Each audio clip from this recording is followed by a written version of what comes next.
Welcome to another Soccer Down Here 1v1. Time to catch up with friend of the platform, Darin Van Tassell, owner, president, Grand Exalted Poobah, wearer of many hats for South Georgia Tormenta and Tormenta FC. Thanks for hanging out with us. I have the best titles. Anytime I come on this show, John, I'm going to keep coming. Thanks for knowing your guests. Hey, it's making sure that you can fill up the front and the back of the business card.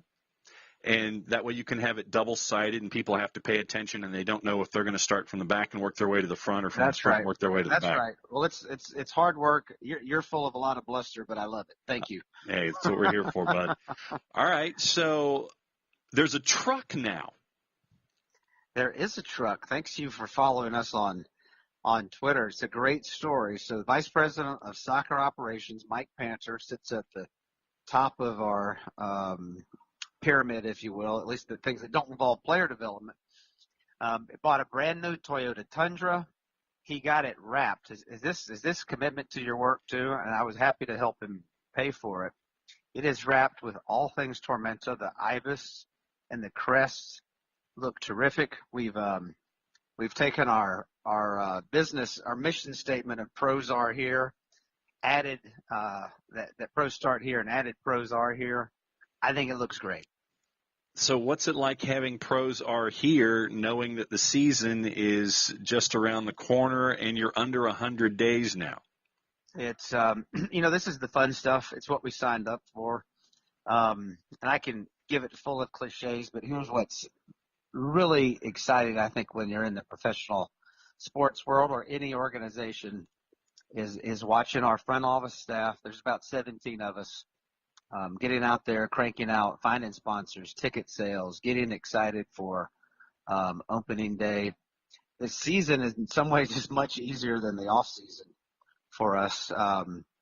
We're up to about 19 players. We haven't announced all of those. We're underneath that number that we've announced, rolling out a little bit each time. I love watching the faces of guys when they get to sign their first ever pro contracts, and knowing they're going to go to bat for us with the crest on their chests, it just makes it fun. But what a league we get to jump into. The other 9 teams are all doing the same thing. I'm really impressed with their ownership groups and front offices. I'm seeing some of the players that they're signing. Pro soccer took another leap in the U.S. and North America, and I think the games are going to be fantastic to watch. You look at, schedule releases out. Now you know your dates. Now you have your targets. And do you sit there and still go, okay, this is coming up really, really fast? Or has the world slowed down for you a little bit in the sense of, okay, we have a date. We can mark X's on calendars? Because sometimes when they talk about athletes, when they're in their element, the game slows down. Is it the same for front offices, or is it still a sprint? Oh, that's a great question. They do have their moments where they slow down. I think they tend to slow down a bit more when the season begins. They just slow down in different ways. I'm so fortunate, and I'm surrounded by people smarter than me and who are just crushing it in the front office. And so I spend most of my time getting our stadium plans put together, and that groundbreaking is not too far away, of course, and getting ready for where we're going to be playing and operating in 2020, and yet I'm still firmly planted in knowing that that opening day on March 29th is coming up soon. And what an honor that the league gave us. We get to play what I think is going to be a great rivalry. Where I see social media's already called it the TNT, derby between us and Greenville, Triumph and Tormenta. I love that name. The ownership group with those guys is first class. And I've so enjoyed getting to know them and watching what they're doing. And I think it's going to be a great ride. We're going to get some good bets between people that live in Georgia and South Carolina. The ownership groups, we've got to figure out, what we're going to bet along the way. But what an honor for us that the league has decided that we get to go first and play that first game of the season on a Friday night. We're fortunate it's in Statesboro, and population's always bigger when the university's in. I can't wait. Well, now that you mentioned the Dynamite Derby, and with everything playing itself out, it's that southeastern footprint, and it reinforces, I think, and it's something that we've talked about on the show, that the Southeast and the southern part of the United States being an integral part of USL One with Chattanooga and Greenville and Tormenta, you guys are kind of the flag bearers for this next stage of soccer in the Southeast. And has that sunk into the three of you in your conversations since League One came to the fore? You know, as we're spending more time with each other on the phone, I actually think it's kind of cool for listeners to know how much probably the ownership group shares ideas and the league encourages it to happen. I mean, we're going to try to beat the heck out of each other when we're playing on the pitch, but there's a great deal of conversation on all that. You know, all three of us are building brand new stadiums, soccer specific. I think that is a real testament to the individual ownership group's commitment. But I think it's a bigger testament to what you said, John, to the fan base in the Southeast. I think the Southeast part of the United States are fans that support whatever they think they're connected to. And we do feel perhaps more connected than others to geography and to the land and things that are next to us. Listen, all communities love things that are linked to them. I so love watching what we're able to do with the three of us. Of course, Atlanta's doing it in big time with Atlanta United. Got to be there at the MLS Cup. What a great memory that was for us. You know, success begets more success. It spawns it in those other areas, and all three of us are really growing at the same time. Atlanta United's growing. And while they get to play at a so much higher level from a skill standpoint, and obviously it's a Division One level pro side, we're all trying to do the same systems, and that's grow the game. And it's a game that people like yourself and others have helped bring up to, I think, top of mind for people. We're all discovering it at different times in our lives and at different levels, but boy, is it on fire now. And, you mentioned what it means, Atlanta United with their brand in the Southeast. You have yours in the Southeast. How has it, for those who haven't had the chance to be there in that particular section of the state of Georgia in the Southeast, how has it taken hold and with the announcements and everything and all the progression and heading toward everything that you want to hit in the next year plus, how is it taking hold and growing there in Statesboro and the surrounding areas in Georgia? I think every community has their own story. Every city does. I think in Statesboro, it's because it's a classic university town. American football is a big deal here, but quite frankly, all the sports teams that are local are big deals in our area.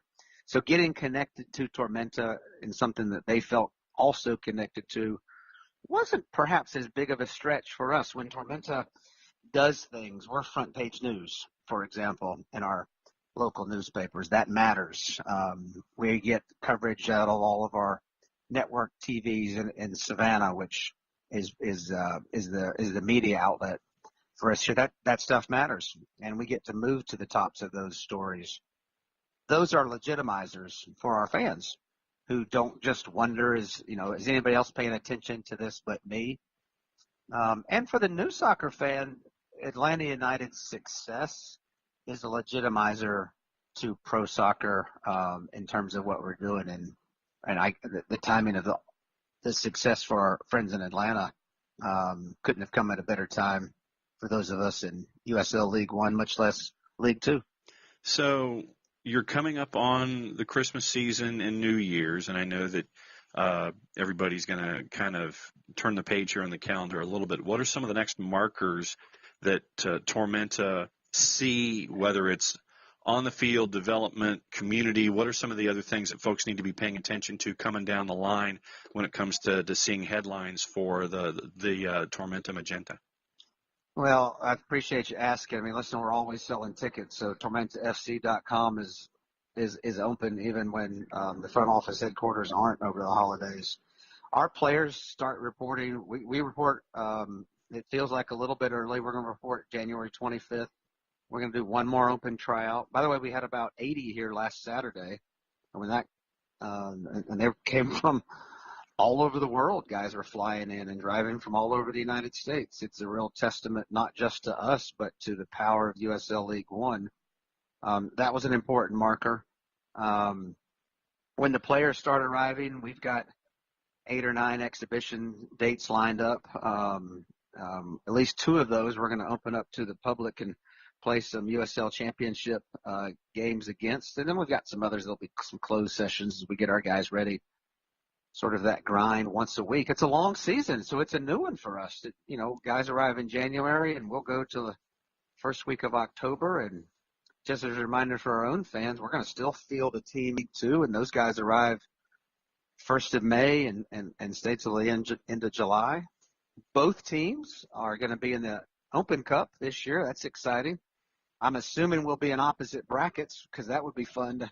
We had the opportunity to play each other early on, but those are some of the headline events. The stadium groundbreaking is going to be shortly after the first of the year. I think that'll be a big day, and all the development plans that go on around it will be, at least for South Georgia standards, will be very much akin to watching all the things that went up around Battery Atlanta and SunTrust Park.